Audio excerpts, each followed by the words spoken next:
ವೀಕ್ಷಕರೇ, ನಾನು ಸೌದಿ ಅರೇಬಿಯಾದಲ್ಲಿ ಅರಬ್ಬಿ ಮಾಲೀಕರ ಮಗುವನ್ನು ನೋಡಿಕೊಳ್ಳುತ್ತಿದ್ದೆ. ರಾತ್ರಿ ಮರಳಿ ಮನೆಗೆ ಬರುವಾಗ ಮಾಲೀಕರು ಒಮ್ಮೊಮ್ಮೆ 2,000 ಮತ್ತೊಮ್ಮೆ 3,000 ರಿಯಾಲ್ ನನ್ನ ಕೈಗೆ ಇಡುತ್ತಿದ್ದರು. ತಿಂಗಳ ಕೊನೆಗೆ ಸಂಬಳವೂ ಕೂಡ ತುಂಬಾ ಚೆನ್ನಾಗಿ ದೊರೆಯುತ್ತಿತ್ತು. ಒಂದು ದಿನ ರಾತ್ರಿ ಅರಬ್ಬಿ ಮಾಲೀಕರ ಪತ್ನಿ ಕೋಪಗೊಂಡು ಮನೆಯಿಂದ ಹೊರಟು ಹೋದಳು ಮತ್ತು ಆ ದಿನ ಮಾಲೀಕರು ನನ್ನನ್ನು ಅವರ ಮನೆಯಲ್ಲಿಯೇ ಉಳಿಯಲು ಹೇಳಿದರು. ಆ ರಾತ್ರಿ ನನ್ನೊಂದಿಗೆ ನಡೆದ ಘಟನೆಯಿಂದ ನನಗೆ ಪ್ರಜ್ಞೆ ತಪ್ಪಿದಂತಾಯಿತು. ನಾನು ಮತ್ತು ನನ್ನ ಗಂಡ ಸೌದಿ ಅರೇಬಿಯಾದಲ್ಲಿ ಕೆಲಸ ಮಾಡುತ್ತಿದ್ದೆವು. ನಾವಿಬ್ಬರು BA ಪಾಸ್ ಮಾಡಿದ್ದೆವು. ಆದ್ದರಿಂದ ನನ್ನ ಗಂಡನಿಗೆ ಒಂದು ಫ್ಯಾಕ್ಟರಿಯಲ್ಲಿ ವರ್ಕರ್ನ ಕೆಲಸ ದೊರಕಿತ್ತು. ಆದರೆ ಮನೆಯನ್ನು ಚೆನ್ನಾಗಿ ನಡೆಸುವಷ್ಟು ಅವರಿಗೆ ಉತ್ತಮ ಸಂಬಳವಿರಲಿಲ್ಲ. ಆಗ ನಾನು ಕೂಡ ಒಬ್ಬ ಅರಬ್ಬಿ ಮಾಲೀಕರ ಮನೆಯಲ್ಲಿ ಮಗುವಿನ ಕೇರ್ ಟೇಕರ್ ಆಗಿ ಕೆಲಸಕ್ಕೆ ಸೇರಿಕೊಂಡೆ. ಮಾಲೀಕರು ತುಂಬಾ ಒಳ್ಳೆಯವರಾಗಿದ್ದರು. ಅವರು ನನಗೆ ಉತ್ತಮ ಸಂಬಳವನ್ನು ನೀಡುತ್ತಿದ್ದರು. ನನ್ನ ಗಂಡನಿಗೆ ಈ ನೌಕರಿಯ ಬಗ್ಗೆ ಹೇಳಿದಾಗ ಅವರು ತುಂಬಾ ಖುಷಿಯಾದರು. ಆಗ ನನ್ನ ಗಂಡ ಹೇಳಿದರು, ನಾವಿಬ್ಬರು ಹೀಗೆ ಕಷ್ಟಪಟ್ಟು ದುಡಿದರೆ ನಮ್ಮ ಮನೆಯ ಖರ್ಚು ಕಳೆದು ನಾವು ಸ್ವಲ್ಪ ಹಣವನ್ನು ಜಮಾ ಮಾಡಲು ಸಾಧ್ಯ. ನಾನು ಕೂಡ ಇಡೀ ದಿನ ಖಾಲಿ ಇರುತ್ತಿದ್ದೆ. ಆದ್ದರಿಂದ ಈಗ ನಾನು ಬೆಳಿಗ್ಗೆ ನಮ್ಮ ಮನೆಯ ಎಲ್ಲ ಕೆಲಸವನ್ನು ಮುಗಿಸಿ ಅರಬ್ಬಿ ಮಾಲೀಕರ ಮನೆಗೆ ಹೋಗುತ್ತಿದ್ದೆ. ಅವರಿಗೆ 1 ವರ್ಷದ 2 ಚಿಕ್ಕ ಅವಳಿ ಮಕ್ಕಳಿದ್ದರು. ಅವರ ಹೆಂಡತಿ ಮಕ್ಕಳ ಮೇಲೆ ಅಷ್ಟೊಂದು ಗಮನ ನೀಡುತ್ತಿರಲಿಲ್ಲ. ಆದ್ದರಿಂದ 2 ಮಕ್ಕಳ ಸಂಪೂರ್ಣ ಜವಾಬ್ದಾರಿ ನನ್ನ ಮೇಲೆ ಇರುತ್ತಿತ್ತು. ನಾನು ಬೆಳಿಗ್ಗೆ 8 ಗಂಟೆಯಿಂದ ರಾತ್ರಿ 8 ಗಂಟೆಯವರೆಗೂ ಅವರ ಮನೆಯಲ್ಲಿ ಮಕ್ಕಳನ್ನು ನೋಡಿಕೊಳ್ಳುತ್ತಿದ್ದೆ. ಅರಬ್ಬಿ ಮಾಲೀಕರ ಪತ್ನಿಯು ಒಂದು ಅಮ್ಮನಾಗಿ ಕೂಡ ಆ ಮಕ್ಕಳನ್ನು ನೋಡಿಕೊಳ್ಳದೇ ಇರುವುದು ನನಗೆ ತುಂಬಾ ಆಶ್ಚರ್ಯವೆನಿಸಿತು. ಮಕ್ಕಳಿಗೆ ತಿನ್ನಿಸುವುದು, ಕುಡಿಸುವುದು ಮತ್ತು ಅವರನ್ನು ನೋಡಿಕೊಳ್ಳುವುದು ಇದೆಲ್ಲವೂ ನನ್ನ ಜವಾಬ್ದಾರಿಯಾಗಿತ್ತು. ನನ್ನ ಮಾಲಕಿಯು ಯಾವಾಗಲೂ ಗಂಭೀರವಾಗಿ ಕಠಿಣವಾಗಿ ನಡೆದುಕೊಳ್ಳುತ್ತಿದ್ದಳು ಮತ್ತು ಯಾವಾಗಲೂ ನನ್ನ ಮೇಲೆ ಸಿಟ್ಟು ಮಾಡಿಕೊಳ್ಳುತ್ತಿದ್ದಳು. ಅವಳು ಹೆಚ್ಚು ಮಾತನಾಡುತ್ತಿರಲಿಲ್ಲ. ನಾನು ಅವರ ಮನೆಯಲ್ಲಿ ಕೆಲಸಕ್ಕೆ ಸೇರಿ ಸ್ವಲ್ಪ ದಿನಗಳೇ ಕಳೆದಿದ್ದವು. ನಾನು ಆ ಮಹಿಳೆಯ ಮನಸ್ಥಿತಿಯನ್ನು ತುಂಬಾ ಚೆನ್ನಾಗಿ ತಿಳಿದುಕೊಂಡಿದ್ದೆ. ಅವಳು ಎಲ್ಲ ಸಮಯದಲ್ಲೂ ನೌಕರರ ಮೇಲೆ ಚೀರಾಡುತ್ತಾ ಕೂಗಾಡುತ್ತಾ ಇರುತ್ತಿದ್ದಳು. ಯಾವುದೇ ಕೆಲಸದಾಳು ಚಿಕ್ಕ ತಪ್ಪು ಮಾಡಿದರೂ ಅವರ ಮೇಲೆ ಜೋರಾಗಿ ಕೂಗಾಡುತ್ತಿದ್ದಳು. ಒಂದು ವೇಳೆ ಮಾಲೀಕರು ಮನೆಗೆ ಬಂದರೆ ಅವರ ಜೊತೆ ಚಿಕ್ಕ ಚಿಕ್ಕ ಮಾತಿಗೂ ಜಗಳವಾಡುತ್ತಿದ್ದಳು. ಆದರೆ ಮಾಲೀಕರು ಮಾತ್ರ ತಮ್ಮ ಮಕ್ಕಳನ್ನು ತುಂಬಾ ಪ್ರೀತಿಸುತ್ತಿರುವುದನ್ನು ನಾನು ಗಮನಿಸಿದ್ದೆ. ಆದರೆ ಅಂಥ ಒಳ್ಳೆಯವರಿಗೆ ಒಳ್ಳೆಯ ಹೆಂಡತಿ ಸಿಕ್ಕಿರಲಿಲ್ಲ. ಮಾಲೀಕರು ಕೆಲಸದಿಂದ ಬಂದ ಮೇಲೆ ಎಲ್ಲಕ್ಕೂ ಮೊದಲು ಮಕ್ಕಳ ಕೋಣೆಯೊಳಗೆ ಬರುತ್ತಿದ್ದರು. ನಾನು ಮಕ್ಕಳ ಜೊತೆಗೆ ಯಾವಾಗಲೂ ತುಂಬಾ ಬ್ಯೂಸಿ ಆಗಿರುತ್ತಿದ್ದೆ. ಆದ್ದರಿಂದ ಯಜಮಾನರು ಮನೆಯೊಳಕ್ಕೆ ಬರುವ ಮೊದಲು ಡೋರ್ ಲಾಕ್ ಮಾಡುತ್ತಿದ್ದರು. ತಕ್ಷಣ ನಾನು ಸರಿಯಾಗಿ ಕುಳಿತುಕೊಳ್ಳುತ್ತಿದ್ದೆ. ನಂತರ ಅವರು ಬಾಗಿಲನ್ನು ತೆರೆದು ಒಳಕ್ಕೆ ಬಂದು ಅವರು ತಮ್ಮ ಮಕ್ಕಳನ್ನು ತುಂಬಾ ಪ್ರೀತಿಸುತ್ತಿದ್ದರು ಮತ್ತು ನನಗೆ ಕೇಳುತ್ತಿದ್ದರು, ಮಕ್ಕಳು ನಿನಗೇನು ತೊಂದರೆ ಕೊಟ್ಟಿಲ್ಲ ತಾನೇ? ಅವರು ಸರಿಯಾಗಿ ಹಾಲು ಕುಡಿದರೆ, ಊಟ ಮಾಡಿದರೆ ಎಂದು ಮಾಲೀಕರು ತಮ್ಮ ಮಕ್ಕಳ ಇಡೀ ದಿನದ ರೂಟೀನ್ ಬಗ್ಗೆ ನನ್ನಲ್ಲಿ ಕೇಳುತ್ತಿದ್ದರು. ನಾನು ಕೂಡ ಅರಬ್ಬಿ ಮಾಲೀಕರಿಗೆ ಮಕ್ಕಳ ಇಡೀ ದಿನದ ರೂಟೀನನ್ನು ಹೇಳುತ್ತಿದ್ದೆ. ಒಂದು ದಿನ ರಾತ್ರಿ ನಾನು ಮನೆಗೆ ಬರುತ್ತಿದ್ದಾಗ ಅವರು ಹೇಳಿದರು, 1 ನಿಮಿಷ ನಿಂತುಕೋ ಎನ್ನುತ್ತಾ ಅವರು ತನ್ನ ಜೇಬಿನಿಂದ ಪರ್ಸನ್ನು ತೆಗೆದು ಅದರಲ್ಲಿನ 1,000 ರಿಯಾಲ್ ತೆಗೆದು ನನ್ನ ಕೈಯಲ್ಲಿ ಇಟ್ಟರು. ಅದನ್ನು ನೋಡಿ ನಾನು ತುಂಬಾ ಆಶ್ಚರ್ಯವಾದೆ. ಏಕೆಂದರೆ ಅವರು ನನಗೆ ಕೈತುಂಬ ಸಂಬಳವನ್ನು ಕೂಡ ಕೊಡುತ್ತಿದ್ದರು. 1,000 ರಿಯಾಲ್ ಎಂದರೆ ಅದು ಕಡಿಮೆ ಮೊತ್ತದ ಹಣವಾಗಿರಲಿಲ್ಲ. ಆಗ ನಾನು ಆಶ್ಚರ್ಯದಿಂದ ಒಮ್ಮೆ ಮಾಲೀಕರ ಕಡೆಗೆ ನೋಡಿದೆ. ಆಗ ಅವರು ಹೇಳಿದರು, ನೀನು ಇದನ್ನು ಇಟ್ಟುಕೋ, ನಿನ್ನ ಕೆಲಸಕ್ಕೆ ಬರುವುದು. ಆಗ ನಾನು ಹೇಳಿದೆ, ಇಲ್ಲ ಮಾಲೀಕರೇ, ನೀವು ನನಗೆ ನೀಡುವ ಸಂಬಳವೇ ತುಂಬಾ ಹೆಚ್ಚಾಗಿದೆ. ಈ ಮಾತನ್ನು ಕೇಳಿ ಅವರು ಕಿರುನಗೆಯನ್ನು ಬೀರಿ ಹೇಳಿದರು, ಇದನ್ನು ನಾನು ಖುಷಿಯಿಂದ ನಿನಗೆ ನೀಡುತ್ತಿದ್ದೇನೆ, ತೆಗೆದುಕೋ, ಇದನ್ನು ಇಟ್ಟುಕೋ ಎಂದಾಗ ನಾನು ಅವರ ಕೈಯಿಂದ ಹಣವನ್ನು ತೆಗೆದುಕೊಂಡು ನನ್ನ ಪರ್ಸ್ನಲ್ಲಿ ಇಟ್ಟುಕೊಂಡೆ. ನಾನು ಮತ್ತೆ ಮನೆಗೆ ಹೊರಟೆ. ಹಾಗೆ ನಾನು ಬಾಗಿಲ ಬಳಿ ಬಂದು ತಲುಪಿದಾಗ ಅವರು ಮತ್ತೆ ಹೇಳಿದರು, ಇಲ್ಲಿ ಕೇಳು ಅಂದಾಗ ನಾನು ಏನು ಹೇಳಿ ಎಂದೆ. ಆಗ ಅವರು ಹೇಳಿದರು, ನಾನು ನಿನಗೆ 1,000 ರಿಯಾಲ್ ಕೊಟ್ಟಿದ್ದೇನೆ ಎಂದು ಮಾಲಕಿಯಲ್ಲಿ ಹೇಳಬೇಡ. ನಾನು ಸ್ವಲ್ಪ ಹೊತ್ತು ಈ ಮಾತನ್ನು ಕೇಳಿ ಗರಬಡಿದವಳಂತೆ ನಿಂತೆ. ನಂತರ ಹಾಂ ಎಂದು ತಲೆಯಾಡಿಸಿದೆ. ತಕ್ಷಣ ನಾನು ಕೋಣೆಯಿಂದ ಹೊರಬಂದೆ. ಆದರೆ ನನಗ್ಯಾಕೋ ಗೊತ್ತಿಲ್ಲ, ಆ ದಿನ ರಾತ್ರಿ ನಾನು ತುಂಬಾ ಚಡಪಡಿಸತೊಡಗಿದೆ. ಒಂದು, ಮಾಲೀಕರು ನನಗೆ 1,000 ರಿಯಾಲ್ ಕೊಟ್ಟಿರುವುದು. ಮತ್ತೊಂದೇನೆಂದರೆ ಈ ವಿಷಯವನ್ನು ಮಾಲಕಿಗೆ ಹೇಳಬೇಡ ಎಂದು ಹೇಳಿರುವುದು. ಈ 2 ಮಾತುಗಳು ನನ್ನ ತಲೆಯಲ್ಲಿ ಗೊಂದಲಕ್ಕೀಡು ಮಾಡಿದ್ದವು. ಬಹುಶಃ ಮಾಲಕಿಯು ತುಂಬಾ ಸಿಟ್ಟಿನವಳೆಂದು ತೋರುತ್ತದೆ. ಆದ್ದರಿಂದ ಇನ್ನು ಮುಂದೆ ಮಾಲೀಕರಿಗೆ ನನಗೆ ಹಣ ನೀಡಬೇಡ ಎಂದು ಹೇಳುತ್ತೇನೆ. ಮಾಲೀಕರು ಕೊಟ್ಟ ಆ ಹಣವನ್ನು ನಾನು ಹಾಗೇ ಜೋಪಾನವಾಗಿ ಇಟ್ಟೆ.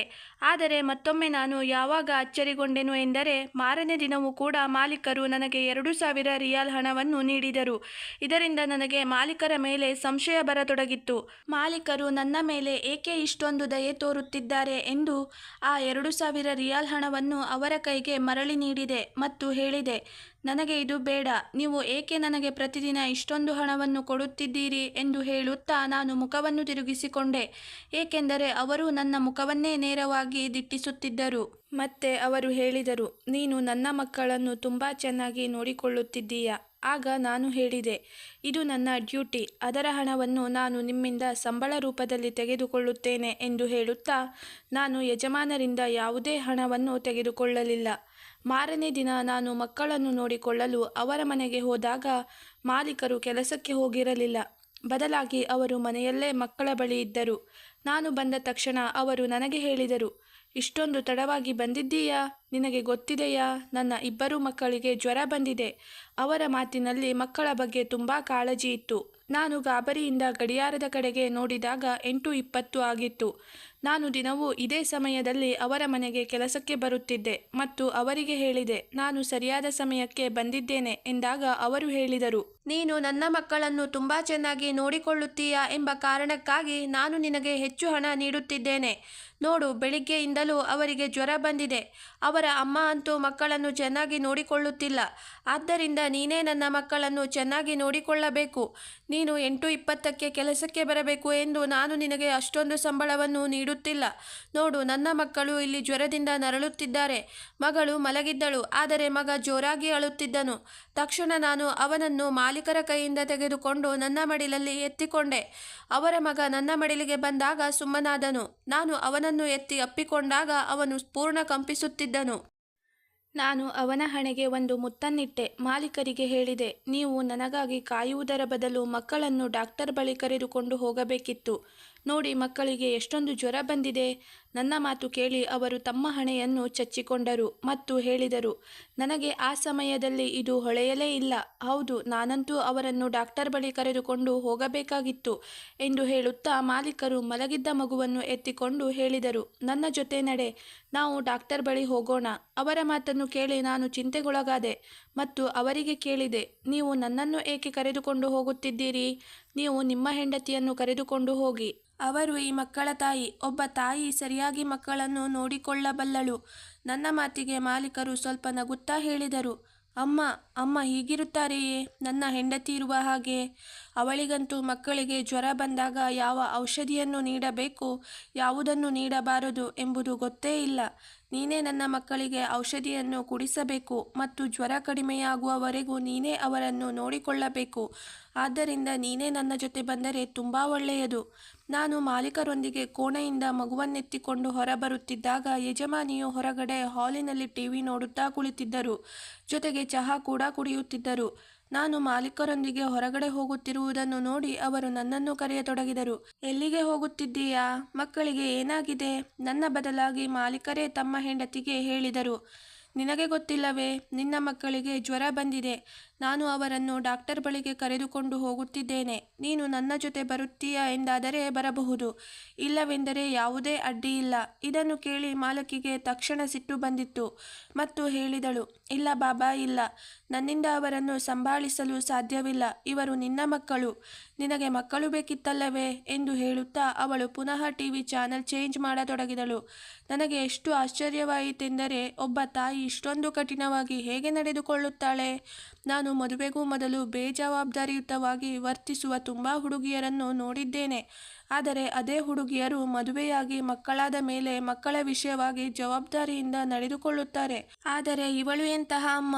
ಇವಳ ಮನಸ್ಸಿನಲ್ಲಿ ಮಕ್ಕಳಿಗಾಗಿ ಯಾವುದೇ ರೋಧನೆ ಮರುಕ ಇರಲಿಲ್ಲ. ಯಜಮಾನಿ ತುಂಬ ಸುಂದರವಾಗಿದ್ದರು, ಆದರೆ ಅವಳಿಗೆ ಮಕ್ಕಳ ಬಗ್ಗೆ ಸ್ವಲ್ಪವೂ ಕಾಳಜಿ ಇರಲಿಲ್ಲ. ನಾನು ಕಳೆದ 2 ತಿಂಗಳಿಂದ ಅವರ ಮಕ್ಕಳನ್ನು ನೋಡಿಕೊಳ್ಳುತ್ತಿದ್ದೆ. ಆದರೆ ನಾನು ನೋಡಿದ ಹಾಗೆ ಅವಳು ಯಾವಾಗಲೂ ಒಮ್ಮೊಮ್ಮೆ ನೌಕರರಿಂದ ಉಗುರು ಕಟ್ ಮಾಡಿಸಿಕೊಳ್ಳುತ್ತಿದ್ದಳು, ಮತ್ತೊಮ್ಮೆ ಮಾಲಿಶ್ ಮಾಡಿಸಿಕೊಳ್ಳುತ್ತಿದ್ದಳು. ಇನ್ನೊಮ್ಮೆ ಎಣ್ಣೆ ಹಚ್ಚಿಕೊಳ್ಳುತ್ತಿದ್ದಳು. ಎಲ್ಲ ಸಮಯದಲ್ಲೂ ತನ್ನ ಬಗ್ಗೆಯೇ ಯೋಚಿಸುತ್ತಿದ್ದಳು. ಇಬ್ಬರು ಮಕ್ಕಳಿಗೆ ತುಂಬ ಜ್ವರ ಬಂದಿತ್ತು. ಇಡೀ ದಿನ ನಾನು ಮಕ್ಕಳ ಜೊತೆಗೇ ಇದ್ದೆ. ಅವರನ್ನು ಎತ್ತಿಕೊಂಡೇ ಇದ್ದೆ. ಒಬ್ಬನಿಗೆ ಔಷಧಿಯನ್ನು ನೀಡಿದರೆ ಮತ್ತೊಬ್ಬಳು ಅಳುತ್ತಿದ್ದಳು. ಮತ್ತೊಬ್ಬಳನ್ನು ಮಲಗಿಸಿದರೆ ಇನ್ನೊಬ್ಬ ಏಳುತ್ತಿದ್ದ. ಮತ್ತು ಇಬ್ಬರಲ್ಲಿ ಒಬ್ಬರು ಕೋಣೆಯಲ್ಲಿ ಏನಾದರೂ ಒಂದು ವಸ್ತುವನ್ನು ಹಾಳು ಮಾಡುತ್ತಿದ್ದರು. ಇಬ್ಬರು ಇಂದು ಜ್ವರದಿಂದಾಗಿ ತುಂಬ ಸಿಡಿಮಿಡಿಗೊಳ್ಳುತ್ತಿದ್ದರು. ಇಲ್ಲದೆ ಹೋದರೆ ಅವರು ನನ್ನ ಮಾತುಗಳನ್ನು ಕೇಳುತ್ತಿದ್ದರು. ಆದರೆ ಇಂದಂತೂ ನನಗೆ ತುಂಬ ತೊಂದರೆ ನೀಡಿದರು. ಇಂದು ನಾನು ರಾತ್ರಿವರೆಗೂ ತುಂಬ ಸುಸ್ತಾಗಿ ಹೋಗಿದ್ದೆ. ರಾತ್ರಿ ಮಾಲೀಕರು ಬಂದ ನಂತರ ನಾನು ಮನೆಗೆ ಹೋಗಲು ಅನುಮತಿಯನ್ನು ಕೇಳಿದೆ. ಆಗ ಮಾಲೀಕರು ಹೇಳಿದರು, ನಾನು ಹೀಗೆ ಹೇಳುತ್ತಿರುವುದು ಸರಿಯಲ್ಲ. ಆದರೆ ನಾನೇನು ಮಾಡಲಿ? ನಾನಂತೂ ಅಸಹಾಯಕನಾಗಿದ್ದೇನೆ. ಒಂದು ವೇಳೆ ನೀನು ಇಂದಿನ ರಾತ್ರಿ ನನ್ನ ಮಕ್ಕಳೊಂದಿಗೆ ಇದ್ದರೆ ನೀನು ನನಗೆ ತುಂಬ ಉಪಕಾರ ಮಾಡಿದಂತಾಗುವುದು. ನಾನು ಅವರಿಗೆ ಹೇಳಿದೆ, ನಾನು ಹೇಗೆ ಇಲ್ಲಿ ಉಳಿಯಲು ಸಾಧ್ಯ? ನನ್ನ ಗಂಡ ರಾತ್ರಿ 9 ಗಂಟೆಗೆ ಮನೆಗೆ ಮರಳಿ ಬರುತ್ತಾರೆ ಮತ್ತು ನಾನು ಅವರಿಗೆ ಊಟ ನೀಡಬೇಕು. ಇದನ್ನು ಕೇಳಿ ನಮ್ಮ ಮಾಲೀಕರು ವಿಚಿತ್ರವಾಗಿ ಕೇಳತೊಡಗಿದರು. ನಿನಗೆ ಮದುವೆಯಾಗಿದೆ ಏನು? ನಾನು ಹೌದು ಎಂದಾಗ ಮಾಲೀಕರ ಮುಖ ಸೊರಗಿದಂತಾಯಿತು ಮತ್ತು ಹೇಳಿದರು, ಈ ರಾತ್ರಿ ನಾನು ಇಲ್ಲೇ ಇರುತ್ತೇನೆ ಎಂದು ನಿಮ್ಮ ಗಂಡನಲ್ಲಿ ರಿಕ್ವೆಸ್ಟ್ ಮಾಡಿಕೊಳ್ಳುವಿರಾ? ಏಕೆಂದರೆ ನನಗೆ ಮಕ್ಕಳನ್ನು ಸಂಭಾಳಿಸಲು ಅಷ್ಟೊಂದು ಐಡಿಯಾ ಇಲ್ಲ. ಇಡೀ ರಾತ್ರಿ ನಾನೊಬ್ಬ ಹೇಗೆ ಮಕ್ಕಳನ್ನು ಸಂಭಾಳಿಸುವುದು? ನೀವಾದರೂ ಅವರ ಮೆಡಿಸಿನ್ಗಳ ಬಗ್ಗೆ ತುಂಬ ಚೆನ್ನಾಗಿ ತಿಳಿದುಕೊಂಡಿದ್ದೀರಿ. ಆಗ ನಾನು ಹೇಳಿದೆ, ಸರಿ, ನಾನು ನನ್ನ ಗಂಡನಲ್ಲಿ ಕೇಳುತ್ತೇನೆ ಎಂದು ಹೇಳಿ ನಾನು ಮೊಬೈಲ್ ಹೊರತೆಗೆದೆ. ನನ್ನ ಗಂಡನೊಂದಿಗೆ ಈ ಬಗ್ಗೆ ಕೇಳಿದೆ. ಆಗ ನನ್ನ ಗಂಡ ಹೇಳಿದರು, ಸರಿ, ಇಂದಿನ ರಾತ್ರಿ ಅಲ್ಲೇ ಉಳಿ, ನಾನೇ ಏನಾದರೂ ಅಡುಗೆ ಮಾಡಿಕೊಳ್ಳುತ್ತೇನೆ ಎಂದರು. ಇಡೀ ರಾತ್ರಿ ನಾನು ಮಕ್ಕಳನ್ನು ಸಂಭಾಳಿಸುತ್ತಿದ್ದೆ. ಮಾರನೇ ದಿನ ಸಂಜೆಯ ಹೊತ್ತಿಗಾಗಲೇ ಮಕ್ಕಳು ಸಂಪೂರ್ಣವಾಗಿ ಸುಧಾರಿಸಿಕೊಂಡರು. ನಾನು ಮತ್ತೆ ಮನೆಗೆ ಹೊರಟೆ. ಆಗ ಮಾಲೀಕರು ನನಗೆ 5,000 ರಿಯಾಲನ್ನು ನೀಡಿದರು. ನೀನು ನನ್ನ ಮಕ್ಕಳನ್ನು ತುಂಬ ಕಷ್ಟದ ಸಮಯದಲ್ಲಿ ಸಂಭಾಳಿಸಿದ್ದೀಯ. ಇದು ನಿನ್ನ ಹಕ್ಕಾಗಿದೆ. ಆದ್ದರಿಂದ ಇದನ್ನು ಬೇಡವೆಂದು ಮಾತ್ರ ಹೇಳಬೇಡ, ಪ್ಲೀಸ್. ಆಗ ನಾನು ಹೇಳಿದೆ, ನೀವು ನನ್ನ ಮಮತೆಯನ್ನು ಹಣದಿಂದ ಏಕೆ ಅಳೆಯುತ್ತಿದ್ದೀರಿ? ನನಗೆ ಗೊತ್ತು, ಈ ಮಕ್ಕಳು ನನ್ನ ಸ್ವಂತ ಮಕ್ಕಳಲ್ಲ. ಆದರೂ ಇವರನ್ನು ನಾನು ಯಾವಾಗಲೂ ನನ್ನ ಮಕ್ಕಳಂತೆ ನೋಡಿಕೊಂಡಿದ್ದೇನೆ. ಆದ್ದರಿಂದ ನೀವು ನಿಮ್ಮ ಹಣವನ್ನು ನಿಮ್ಮ ಬಳಿಯೇ ಇಟ್ಟುಕೊಳ್ಳಿ. ನನಗೆ ಇದರ ಅವಶ್ಯಕತೆ ಇಲ್ಲ ಎಂದು ಹೇಳಿ ನಾನು ನನ್ನ ಪರ್ಸನ್ನು ತೆಗೆದುಕೊಂಡು ಅಲ್ಲಿಂದ ಹೊರಟು ಬಂದೆ. ನನಗೂ ಮದುವೆಯಾಗಿ 4 ವರ್ಷಗಳಾಗಿತ್ತು. ಆದರೆ ನನಗೂ ಕೂಡ ಮಕ್ಕಳಿರಲಿಲ್ಲ. ಮದುವೆಯಾದ ತಕ್ಷಣ ನಾನು ಗರ್ಭಿಣಿಯಾಗಿದ್ದೆ. ಆದರೆ ಆಗ ನನ್ನ ಗಂಡ ನನ್ನ ಮುಂದೆ ಕೈಜೋಡಿಸಿ ಹೇಳಿದನು, ನನಗೆ ಸರಿಯಾದ ಸಂಬಳವಿಲ್ಲ. ಇಷ್ಟು ಕಡಿಮೆ ಸಂಬಳದಲ್ಲಿ ನಾನು ಈಗ ಮಗುವನ್ನು ಪಡೆಯಲು ಸಾಧ್ಯವಿಲ್ಲ. ದೇವರ ಹೆಸರು ಹೇಳಿಕೊಂಡು ನೀನೀಗ ಆಪರೇಷನ್ ಮಾಡಿಸಿಕೊಂಡು ಬಿಡು. ನಮ್ಮ ಪರಿಸ್ಥಿತಿ ಸುಧಾರಿಸಿದ ಮೇಲೆ ನಾವು ಭಗವಂತನಲ್ಲಿ ಮಗುವಿಗಾಗಿ ಪ್ರಾರ್ಥಿಸೋಣ. ಮಕ್ಕಳು ಹೇಗಾದರೂ ಹುಟ್ಟುತ್ತಾರೆ ಎಂದರು. ಆ ಸಮಯದಲ್ಲಿ ನಾನು ತುಂಬ ಅತ್ತೆ. ಆಗ ನಾನು ನನ್ನ ಗಂಡನಿಗೆ ಹೇಳಿದ್ದೆ, ಮಗು ನಮಗೆ ಅದೃಷ್ಟವನ್ನು ತೆಗೆದುಕೊಂಡು ಬರುತ್ತದೆ. ನೀವೇಕೆ ಹಾಗೆ ಯೋಚಿಸುತ್ತಿದ್ದೀರಾ ಎಂದೆ. ಆದರೆ ನನ್ನ ಗಂಡ ನನ್ನ ಮುಂದೆ ತುಂಬ ಭಿನ್ನವಿಸಿಕೊಂಡನು. ಈಗಾಗಲೇ ನಾನು ತುಂಬ ಟೆನ್ಷನ್ ಮಾಡಿಕೊಂಡಿದ್ದೇನೆ. ನನಗೆ ಇನ್ನೂ ಟೆನ್ಷನ್ ಕೊಡಬೇಡ. ನೀನು ನನ್ನನ್ನು ಅರ್ಥ ಮಾಡಿಕೊ. ಆ ಸಮಯದಲ್ಲಿ ನನ್ನ ಗಂಡ ಸೌದಿ ಅರಬ್ಗೆ ಬರಲು ವೀಸಾಗೆ ಅಪ್ಲೈ ಮಾಡಿದ್ದರು. ವೀಸಾ ಪಡೆದುಕೊಳ್ಳಲು ಪ್ರಯತ್ನಿಸುತ್ತಿದ್ದರು. ಅದಕ್ಕಾಗಿ ನಾನು ನನ್ನ ಗಂಡ ಹೇಳಿದಂತೆ ಕೇಳಿದೆ. ಅದಾದ ಮೇಲೆ ನಾವು ಸೌದಿ ಅರೇಬಿಯಾಕ್ಕೆ ಬಂದೆವು. 3 ವರ್ಷಗಳಿಂದ ನನ್ನ ಗಂಡ ಇಲ್ಲಿ ಕೆಲಸ ಮಾಡುತ್ತಿದ್ದರು. ಆದರೆ ಪರಿಸ್ಥಿತಿ ಅದೇ ರೀತಿಯಲ್ಲಿತ್ತು. ಆದರೆ ನಾನು ಪ್ರತಿ ಸಂದರ್ಭದಲ್ಲಿ ನನ್ನ ಗಂಡನಿಗೆ ಹೇಳುತ್ತಿದ್ದೆ, ಈಗ ನಾವು ಮಗುವನ್ನು ಮಾಡಿಕೊಳ್ಳಲು ತೀರ್ಮಾನಿಸೋಣವೇ ಎಂದಾಗ ನನ್ನ ಗಂಡ ಈಗಲೂ ಬೇಡ ಎಂದರು ಮತ್ತು ಹೇಳಿದರು, ಇನ್ನು 1 ವರ್ಷ ತಡೆದುಕೋ. ಪರಿಸ್ಥಿತಿ ಸರಿಯಾದ ಮೇಲೆ ಅನಂತರ ಮಗುವನ್ನು ಮಾಡಿಕೊಳ್ಳೋಣ. ನಮಗೆ ಮಕ್ಕಳಾಗದೇ ಇರಲು ನಾವೀಗ ಮುದುಕರಾದೆವೇನೋ? ಹೀಗೆ ಹೇಳುತ್ತಾ ನನ್ನ ಗಂಡ ಯಾವಾಗಲೂ ಮಗು ಬೇಡ ಎಂದು ಹೇಳುತ್ತಿದ್ದರು. ಆದರೆ ನನ್ನ ಮನಸ್ಸಿನಲ್ಲಿ ನಾನು ಬೇಡಿಕೊಳ್ಳುತ್ತಿದ್ದೆ, ಭಗವಂತ ನಮಗೆ ಮಕ್ಕಳನ್ನು ನೀಡೇ ನೀಡುತ್ತಾನೆ ಎಂದು ಅಂದುಕೊಂಡಿದ್ದೆ. ಆದರೆ ನನಗೆ ಆ 2 ಮಕ್ಕಳನ್ನು ಸಂಭಾಳಿಸುವ ಜವಾಬ್ದಾರಿ ಸಿಕ್ಕಾಗ ನಾನು ನೌಕರಿ ಮಾಡುತ್ತಿದ್ದೇನೆ ಎಂದು ಅಂದುಕೊಳ್ಳಲಿಲ್ಲ. ಅಥವಾ ಈ ಮಕ್ಕಳು ನನಗೆ ಒಂದು ಬೋಜವೆಂದು ಅಂದುಕೊಳ್ಳಲಿಲ್ಲ. ನಾನು ನನ್ನ ಸಂಪೂರ್ಣ ಪ್ರೀತಿಯನ್ನು ಆ ಮಕ್ಕಳಿಗೆ ನೀಡಿದೆ ಮತ್ತು ತುಂಬ ಇಷ್ಟಪಟ್ಟು ಆ ಮಕ್ಕಳನ್ನು ತುಂಬು ಹೃದಯದಿಂದ ಚೆನ್ನಾಗಿ ನೋಡಿಕೊಂಡೆ. ಮಾರನೇ ದಿನ ನಾನು ಕೆಲಸಕ್ಕೆ ಬಂದಾಗ ಅವರಿಬ್ಬರ ನಡುವೆ ಯಾವ ಮಾತಿಗಾಗಿ ಜಗಳ ನಡೆಯುತ್ತಿತ್ತೋ ಗೊತ್ತಾಗಲಿಲ್ಲ. ಮಾಲೀಕ ಹಾಗೂ ಯಜಮಾನಿಗೆ ಜಗಳ ಆಗುತ್ತಿರುವುದನ್ನು ನೋಡಿದೆ. ಈಗ ನನಗೂ ಕೂಡ ಹೆದರಿಕೆಯಾಯಿತು. ಜೋರಾಗಿ ಜಗಳವಾಡಿ ಅವರಿಬ್ಬರು ಪರಸ್ಪರ ವಿಚ್ಛೇದನ ತೆಗೆದುಕೊಳ್ಳದೆ ಇರಲಿ ಎಂದು ಅಂದುಕೊಂಡೆ. ಮಾಲೀಕರಂತೂ ಯಾವಾಗಲೂ ತನ್ನ ಹೆಂಡತಿಗೆ ಇದನ್ನೇ ಹೇಳುತ್ತಿದ್ದರು. ನೀನು ಇಡೀ ದಿನ ಶಾಪಿಂಗ್ ಮಾಡುತ್ತಿರುತ್ತೀಯ, ಅಥವಾ ನೀನು ನಿನ್ನಿಷ್ಟಕ್ಕೆ ಮೇಕಪ್ ಮಾಡಿಕೊಂಡು ಸಿಂಗಾರ ಮಾಡಿಕೊಳ್ಳುತ್ತಾ ಇರುತ್ತೀಯ. ಒಂದೊಂದು ರಾತ್ರಿಯೂ ನಿನಗೆ ಚಿಕ್ಕ ಮಕ್ಕಳಿಗೆ ಹೇಳುವಂತೆ ಹೇಳಬೇಕಾಗುತ್ತದೆ, ಮತ್ತು ಅದೂ ಕೂಡ ನೀನು ಮತ್ತೊಂದು ಕೋಣೆಗೆ ಹೋಗಿ ಮಲಗಿಕೊಳ್ಳುತ್ತೀಯ. ನಿನಗೆ ಮತ್ತೊಂದು ಕೋಣೆಗೆ ಹೋಗಿ ಮಲಗುವುದರಿಂದ ಏನು ದೊರೆಯುತ್ತದೆ? ನಿನ್ನ ಮಕ್ಕಳ ಮೇಲೆ ನಿನಗೆ ಕಿಂಚಿತ್ತೂ ಕಾಳಜಿ ಇಲ್ಲ. ನೀನು ಇದೇ ರೀತಿ ಮುಂದೆಯೂ ನಡೆದುಕೊಂಡರೆ ನಾನು ನಿನ್ನನ್ನು ಬಿಟ್ಟು ಬಿಡುತ್ತೇನೆ. ಮಾಲೀಕರು ಹೀಗೆ ಸಿಟ್ಟಿನಿಂದ ಹೇಳುತ್ತಾ ಹೊರಗಡೆ ಹೋದರು. ಆ ಸಮಯದಲ್ಲಿ ನಾನು ಕೋಣೆಯಿಂದ ಈ ಜಗಳವನ್ನು ಆಲಿಸುತ್ತಿದ್ದೆ. ಆ ಸಮಯದಲ್ಲಿ ಮಕ್ಕಳು ಕೂಡ ಸುಮ್ಮನಾಗಿದ್ದರು, ಏಕೆಂದರೆ ಕೂಗಾಡುವ ಶಬ್ದ ನಮ್ಮ ಕೋಣೆಯವರೆಗೂ ಬರುತ್ತಿತ್ತು. ಆಗ ತಕ್ಷಣ ಕೋಣೆಯ ಬಾಗಿಲು ತೆರೆದಾಗ ನನ್ನ ಎದೆ ಬಡಿದುಕೊಳ್ಳತೊಡಗಿತು. ತುಂಬಾ ಕೋಪದಿಂದ ಯಜಮಾನಿಯು ಕೋಣೆಗೆ ಬಂದು ಹೇಳಿದಳು, ನಡೆ, ಈಗಲೇ ಹೊರಟು ಹೋಗು. ಇಂದು ನಿನಗೆ ರಜೆ ಕೊಟ್ಟಿದ್ದೇನೆ. ಈಗಿಂದಲೇ ಇಲ್ಲಿಂದ ಹೊರಡು. ನಾನು ತುಂಬಾ ಸಹನೆಯಿಂದ ಹೊರಗಡೆ ಬಂದೆ. ನನಗೆ ಗೊತ್ತಿತ್ತು, ಈಗ ಹೆಂಗಸು ತುಂಬಾ ಸಿಟ್ಟಿನಲ್ಲಿ ಇದ್ದಾಳೆ. ಅದರಿಂದ ಈಗ ಅವಳು ಯಾರ ಮಾತನ್ನೂ ಕೇಳುವುದಿಲ್ಲ. ನಾನು ನನ್ನ ಪರ್ಸನ್ನು ಎತ್ತಿಕೊಂಡು ನನ್ನ ಮನೆಗೆ ಬಂದೆ. ಅನಂತರ ಮುಂದೆ ಏನಾಯಿತೋ ಯಾವುದೂ ನನಗೆ ಗೊತ್ತಾಗಲಿಲ್ಲ. ಸಂಜೆಯಾಗುತ್ತಿದ್ದಂತೆ ನನಗೆ ಮಾಲೀಕರ ಫೋನ್ ಬಂತು. ಅವರು ಹೇಳಿದರು, ನೀನು ತಕ್ಷಣ ಮನೆಗೆ ಹೊರಟು ಬಾ, ನಿನ್ನಿಂದ ಒಂದು ಅರ್ಜೆಂಟ್ ಕೆಲಸವಾಗಬೇಕು. ಆಗ ನಾನು ಹೇಳಿದೆ, ಈಗ ರಾತ್ರಿ 8 ಆಗುತ್ತಿದೆ ಎಂದಾಗ ಅವರು ಹೇಳಿದರು, ನಿನ್ನಲ್ಲಿ ಏನೋ ಒಂದು ಇಂಪಾರ್ಟೆಂಟ್ ವಿಷಯ ಮಾತನಾಡಬೇಕು. ನೀನು ಇಲ್ಲಿಗೆ ಬಾ, ಇಲ್ಲಿ ನಿನ್ನ ಅವಶ್ಯಕತೆ ಇದೆ. ನಾನು ನನ್ನ ಗಂಡನಿಗೆ ಹೇಳಿದಾಗ ಬಹುಶಃ ಮಕ್ಕಳಿಗೆ ಮತ್ತೆ ಜ್ವರ ಬಂದಿರಬಹುದು. ಬಾ ಹೋಗೋಣ, ನಾನೇ ನಿನ್ನನ್ನು ಅಲ್ಲಿಗೆ ಬಿಟ್ಟು ಬರುತ್ತೇನೆ. ನನ್ನ ಗಂಡನ ಬಳಿ ಒಂದು ಮೋಟಾರ್ ಸೈಕಲ್ ಇತ್ತು. ಅವರು ಮಾಲೀಕರ ಮನೆಯ ಮುಂದೆ ನನ್ನನ್ನು ಬಿಟ್ಟು ಬಂದರು. ನಾನು ಬಾಗಿಲ ಬೆಲ್ಲನ್ನು ಒತ್ತಿದಾಗ ವಾಚ್ಮೆನ್ನ ಬದಲಾಗಿ ಮಾಲೀಕರೇ ಬಾಗಿಲನ್ನು ತೆರೆದರು. ನಾನು ತುಂಬ ಅಚ್ಚರಿಗೊಂಡು ನೋಡಿದಾಗ ವಾಚ್ಮೆನ್ ಕೂಡ ಮನೆಯಲ್ಲಿ ಇರಲಿಲ್ಲ. ನಾನು ಈ ಬಗ್ಗೆ ಮಾಲೀಕರಲ್ಲಿ ಕೇಳಿದಾಗ ಅವರು ಹೇಳಿದರು, ವಾಚ್ಮೆನ್ ತನ್ನ ಮನೆಗೆ ಹೋಗಿದ್ದಾನೆ, ಸ್ವಲ್ಪ ಹೊತ್ತಿನಲ್ಲಿ ಮರಳಿ ಬರುತ್ತಾನೆ. ನೀನು ಒಳಗೆ ಬಾ, ನಿನ್ನಲ್ಲಿ ಒಂದು ಇಂಪಾರ್ಟೆಂಟ್ ವಿಷಯವನ್ನು ಮಾತನಾಡಬೇಕು. ನಾನು ಇದನ್ನು ಕೇಳಿ ಮಾಲೀಕರ ಜೊತೆಗೆ ಒಳಗಡೆ ಹೋದೆ. ಆದರೆ ನಾನು ಒಳಕ್ಕೆ ಹೋಗುತ್ತಿದ್ದಂತೆ ಪ್ರಳಯವೇ ಉಂಟಾಗುವುದು ಎಂದು ಗೊತ್ತಿರಲಿಲ್ಲ. ನಾನು ಒಳಕ್ಕೆ ಬರುತ್ತಿದ್ದಂತೆ ಹಾಲ್ನಲ್ಲಿ ಯಾರೂ ಇರಲಿಲ್ಲ. ಇದನ್ನು ನೋಡಿ ನನಗೆ ಸ್ವಲ್ಪ ಚಿಂತೆಯಾಯಿತು. ಆದ್ದರಿಂದ ಸೋಫಾದ ಒಂದು ಬದಿಯಲ್ಲಿ ಹೋಗಿ ಕುಳಿತೆ. ಆಗ ಮಾಲೀಕರು ನನ್ನ ಮುಂದಿನ ಸೋಫಾದಲ್ಲಿ ಕುಳಿತು ತಮ್ಮ ತಲೆಯನ್ನು ಹಿಡಿದುಕೊಂಡು ಏನೇನೋ ಯೋಚಿಸತೊಡಗಿದರು. ಮತ್ತೆ ಹೇಳಿದರು, ನನ್ನ ಹೆಂಡತಿ ತನ್ನ ತವರು ಮನೆಗೆ ಹೋಗಿದ್ದಾಳೆ. ನಾನು ಮನೆಗೆ ಬಂದಾಗ ನನ್ನ ಮಕ್ಕಳೂ ಕೂಡ ಇರಲಿಲ್ಲ. ಆಗ ನಾನು ನನ್ನ ಹೆಂಡತಿಗೆ ಫೋನ್ ಮಾಡಿ ಮಕ್ಕಳ ಬಗ್ಗೆ ಕೇಳಿದಾಗ ನಾನು ಮಕ್ಕಳನ್ನು ನನ್ನ ಜೊತೆಯಲ್ಲಿ ಕರೆದುಕೊಂಡು ಬಂದಿಲ್ಲ ಎಂದಳು. ವಾಚ್ಮೆನನ್ನು ಕೂಡ ಮನೆಗೆ ಕಳಿಸಿದ್ದಾಳೆ. ನಾನು ಮನೆಗೆ ಬಂದಾಗ ಮನೆಯಲ್ಲಿ ಯಾವ ಕೆಲಸದವರು ಕೂಡ ಇರಲಿಲ್ಲ. ನನ್ನ ಮಕ್ಕಳನ್ನು ಸ್ವತಃ ಅವಳೇ ತೆಗೆದುಕೊಂಡು ಹೋಗಿದ್ದಾಳೆ ಅಥವಾ ತಾನೇ ಮಕ್ಕಳನ್ನು ಬಚ್ಚಿಟ್ಟುಕೊಂಡಿದ್ದಾಳೋ ನನಗೆ ಗೊತ್ತಿಲ್ಲ.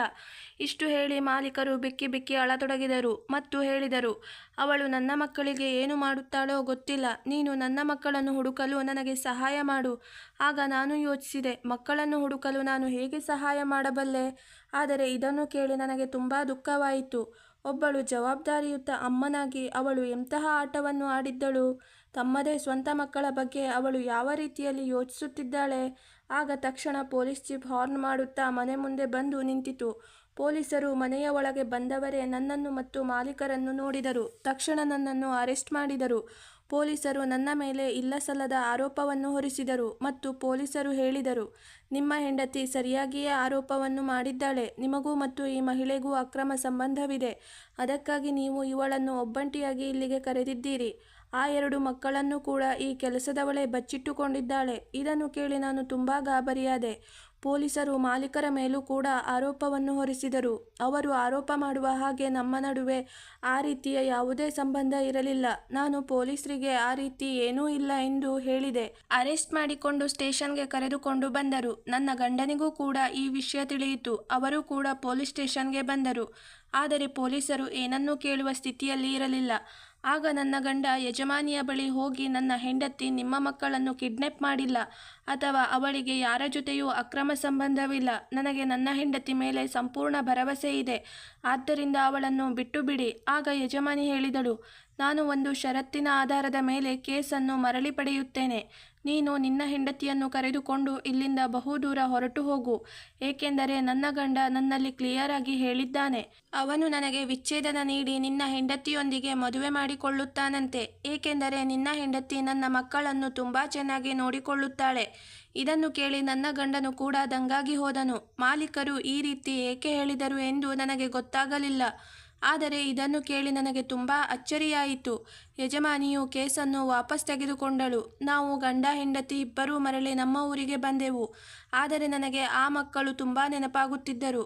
ಯಾವಾಗ ಅಪ್ಪ ಅಮ್ಮ ಈ ರೀತಿ ಜಗಳವಾಡುತ್ತಾರೋ ಆಗ ಮಕ್ಕಳ ಸಂಸ್ಕಾರಯುತ ಪಾಲನೆ ಪೋಷಣೆ ಹೇಗೆ ನಡೆಯಲು ಸಾಧ್ಯ? ಮಕ್ಕಳ ಲಾಲನೆ ಪಾಲನೆಯ ಜೊತೆಗೆ ಒಳ್ಳೆಯ ಸಂಸ್ಕಾರ ನೀಡುವುದು ತಂದೆ ತಾಯಿಗಳ ಆದ್ಯ ಕರ್ತವ್ಯ. ಹುಟ್ಟಿದ ಮಕ್ಕಳು ನಮಗೆ ಭಾರವಾಗಬಾರದು. ಬದುಕಿನ ಜಟಕಾಬಂಡಿಯಲ್ಲಿ ಪ್ರತಿಯೊಬ್ಬರೂ ನೆಮ್ಮದಿಯ ಜೀವನಕ್ಕಾಗಿ ಹಾತೊರೆಯುತ್ತಾರೆ. ಆದರೆ ನಾವೇ ಮತ್ತೊಬ್ಬರ ನೆಮ್ಮದಿಗೆ ಮುಳುವಾಗಬಾರದು. ಯಾರೋ ಸತ್ಯವನ್ನೇ ಹೇಳಿದ್ದಾರೆ, ಆಗುವುದೆಲ್ಲ ಒಳ್ಳೆಯದಕ್ಕೇ ಆಗಿದೆ. ನಾವು ಊರಿಗೆ ಮರಳಿದ್ದರಿಂದ ಇದರಲ್ಲಿಯೇ ನಮ್ಮ ಅದೃಷ್ಟ ಕುಲಾಯಿಸಿತು. ನಮ್ಮ ಸಿಟಿಯಲ್ಲಿ ನನ್ನ ಗಂಡ ಒಂದು ದೊಡ್ಡ ಹೋಟೆಲ್ ನಡೆಸುತ್ತಿದ್ದಾರೆ. ನಮ್ಮದು ಈಗ ಸುಖಿ ಸಂಸಾರ. ನಾನು ಒಂದು ಸುಂದರವಾದ ಮಗುವಿನ ತಾಯಿ ಕೂಡ ಆಗಿದ್ದೇನೆ. ನಾವೀಗ ನಮ್ಮ ಮಗುವಿನೊಂದಿಗೆ ಖುಷಿಯಾಗಿದ್ದೇವೆ.